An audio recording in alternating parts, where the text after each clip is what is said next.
Good morning. Welcome to Bill's Garden. Here we are in the midst of my nursery at the moment. And today I would like to talk about herbs. Herbs. Uh, the story behind each and every one of the plants that we refer to as herbs. The stories are usually interesting, complicated.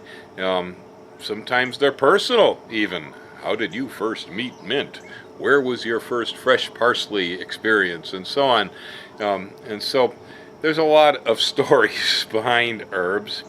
For me, my stories probably begin as a child while living in Chicago, and my grandmother, who was not really much of a gardener, used to grow a pot of chives on the windowsill in the apartment in Chicago. This, for Grandma, was her great gardening effort, and it was focused specifically on having fresh chives so she could cut them onto her scrambled eggs or onto her baked potatoes or some such thing. Grandma just couldn't live without the fresh chives. As a child, I was pretty impressed, to begin with the fact that you could grow something on the windowsill, cut it, and eat it in the kitchen. I thought that was kind of amazing. But it also brought me in contact with the idea of putting fresh seasonings on our food. By and large, most of the seasonings that I had as a boy were dry. They were in little bottles and cans and so on, which I'm sure is fairly typical for a lot of Americans, that this is what they grew up with.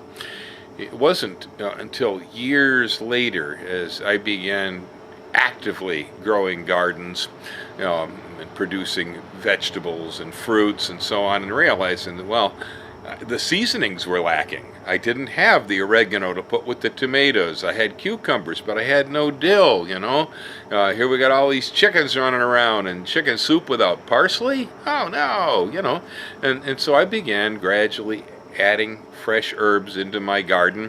Initially, I used to take the fresh herbs, cut them and dry them, put them in bottles like I was used to, and then, pull them out later. But eventually it dawned on me, I said, wow, I could just use these things fresh right out of the garden. And even while living in Wisconsin, I used to bring hanging baskets full of oregano and thyme and so on, and bring them inside my house, hang them up in the sunny windows, chili peppers and stuff like that, potted basil. And I'd grow fresh herbs during the winter even, while I lived in the upper Midwest. Living in California, of course, it was easy to grow a wide variety of herbs year-round. Here in Hawaii, it's even cooler because, warm, cooler. Anyway, it's a better environment because we have not only the common garden herbs that most of us know, but we also have a whole series of great tropical things that grow here, and the spice trees too. So, this is the full gamut. If you want your whole herb and spice cabinet in the garden, it can be done here in Hawaii. And so, let's take a look at a couple of these things. We're here inside the nursery, and this is where I'm growing plants for propagation. And so right here in front of us, there's the smell of old hippies. This is patchouli. That's what that perfume that smells like a head shop comes from. Right here, this is peppermint. It's a marvelous herb.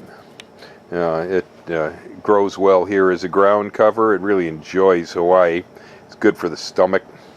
Right back here we have Tuscan blue rosemary. Of course, rosemary is great with garbanzo beans and on lamb roasts and things like that. It's a perennial herb, grows as a shrub.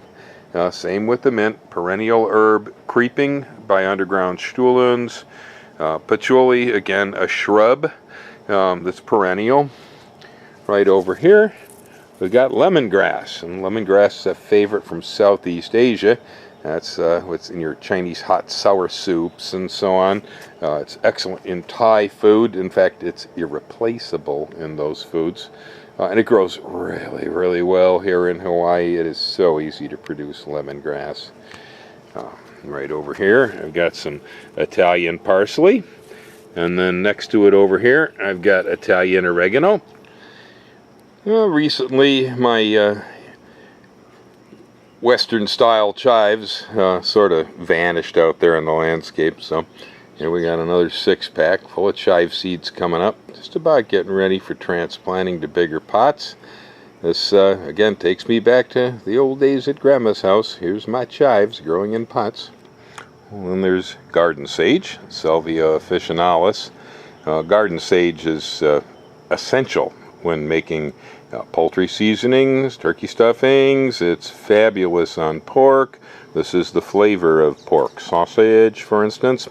And if you have never had sage browned in butter with garlic and put on ravioli or other pasta, it's amazing. The flavor becomes sweet and delicious when it's been browned in butter. I love this herb. Leaving the nursery and stepping out into the actual garden, out here we have the herbs growing in situ. I've got dill, and I've got parsley, and I've got oregano, and I've got thyme, and rosemary, and chives, and such thriving out here. The thing that I will never understand, really, and that is that over the years, doing designs and plantings for other people, an herb garden is essential when you're growing food, because what good's a tomato without some basil? It's like, hey, these herbs are what actually bring out the flavors in our foods. Well, most of the time when I design herb gardens into people's yards, I see that they're agreeable with the idea. The concept appeals. But when I come back later to work with the yards and see how things are going, it's about 1 person in 20 that's actually harvested some of those herbs. Most of the herbs just sit there and gradually die away or go to seed or get woody or something. People apparently have a problem with taking the herbs and putting them to use in the kitchen, which there seems to be a disconnect there. Everybody thinks, oh yeah, herbs are great, and we like our food season, but the connection between getting the herb off of the garden and into the kitchen and using it as a fresh piece of food. For me, the experience of living on the West Coast, where we had so many Vietnamese people, Thai people, people from the Mediterranean region and so on, where herbs are actually vegetable in the food. I mean, you get pho, the Vietnamese soup, and that's floating with Thai basil, cilantro, and things like this. You go get tabbouleh in restaurant, Middle Eastern restaurants, Lebanese or Israeli restaurants. You find that the tabbouleh will be loaded with chopped parsley, for instance. And so on, that this idea of eating massive quantities of herbs as if they were vegetables is something that is slowly working into our cuisine. We're starting to see it. It certainly has worked into my diet. These days I really can't hardly cook anything without gathering herbs up. Let's take a little walk around the garden here and see what we got. Here's a wonderful plant. This is dill.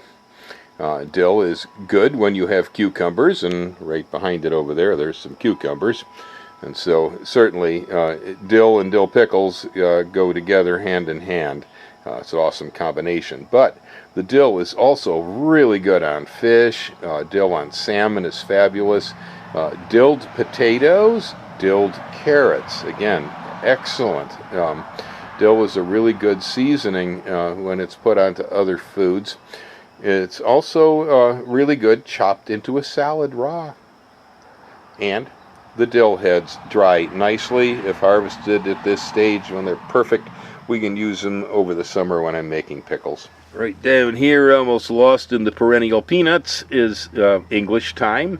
English thyme is, again, another one of my favorite herbs. You can't do Cajun cooking without this stuff. It's an essential. It's just good, just crushed into an egg in the morning. Try scrambling an egg with some thyme in it. Fabulous. Good in a spaghetti sauce. It's also a really good herb for curing congestion. People will throw thyme into boiling water, put a bag over the top, and stick their face into it, and inhale the thymol that comes up. It'll open up congestion for you. Right over here is a whole row of Italian parsley. I also grow the curly parsley, which is the one you see next to your steak, but Italian parsley is the one when it comes to eating. It's kind of like a giant celery. It's loaded with vitamin A and vitamin C, an extremely healthy plant, and it will combine with almost anything and in really, really large quantities. You can put a massive amount of parsley in a soup or in a spaghetti sauce, for instance. Right over here, there's little brown guys sticking up. This is the residue of the cilantro crop that was in with the parsley. This is now what we call coriander. And so we have the seed for the next crop of cilantro coming up here. I'll be breaking it down and spreading it around. Right back here, we have some fresh cilantro coming up behind the cucumbers. Right here is lemongrass. The bluish green looks good against the orange and yellow of the crotons, and so it makes a nice landscape ornamental, but it also makes for a great herb in Southeast Asian cooking. It's also real good. Beat into a shampoo and put into your hair. It makes you smell like lemons. Lemongrass kind of brings to mind what it is about herbs that make them so valuable. Herbs do not like it when they aren't disturbed. The best thing you can ever do with your herb plants is cut them, prune them, dig them up, move them, pull them. Right here with lemongrass, we don't periodically reach in and pull up some of our lemongrass and then move some of it around. Stuff will actually waste away. Herbs like being disturbed. Right down here we have a nice patch of Italian oregano working its way along through my garden. It makes a super ground cover. And perhaps the fact that I find people somewhat timid about cutting and pruning on plants is maybe one reason why I don't find the herbs harvested when I plant them in people's gardens. Maybe they're afraid to cut them. But I guarantee your herbs will look so much better if you harvest them constantly. Well, another one of the great herbs that doesn't usually get eaten too much because it tends to be a bit of a purgative, but it's used externally a lot, and this is aloe vera. Aloe vera is a great herb, either in the pot or in the ground. Here I have one in the ground and one in a pot waiting to get planted. They do very well here in Hawaii. They also do pretty well in California and Florida. They're good window herbs if you live in the cold climate. Aloe vera really does work very well when you have burns on your skin or irritations. It's top-notch stuff. There's patchouli in full flower. Smells like hippies in my landscape. Less of a culinary herb and more medicinal, we have mamaki tea over here. Mamaki is a native Hawaiian plant that's become very popular for herbal tea on the island. Well, after weeks of no rain, you can hear it out there. Here it is on my hands. It started to rain around here. We had a little rain last night, a little this morning, and now after I started shooting the video, more rain. It's a good thing. Now, the bad news is I was going to walk up the hill and I was going to show you the cinnamon trees. I'm also working on clove and nutmeg trees here too. We'll pass on spices for now and include them in something else later. I encourage each and every one of you to not only plant herbs, but to become familiar with using the herbs. So many of the herbs are not only delicious in our food, but they're really, really good for us in a wide variety of different ways. And so you will remain healthier and probably live longer and have happier lives if you're eating fresh herbs daily. So, aloha, hang loose, happy gardening, grow more herbs.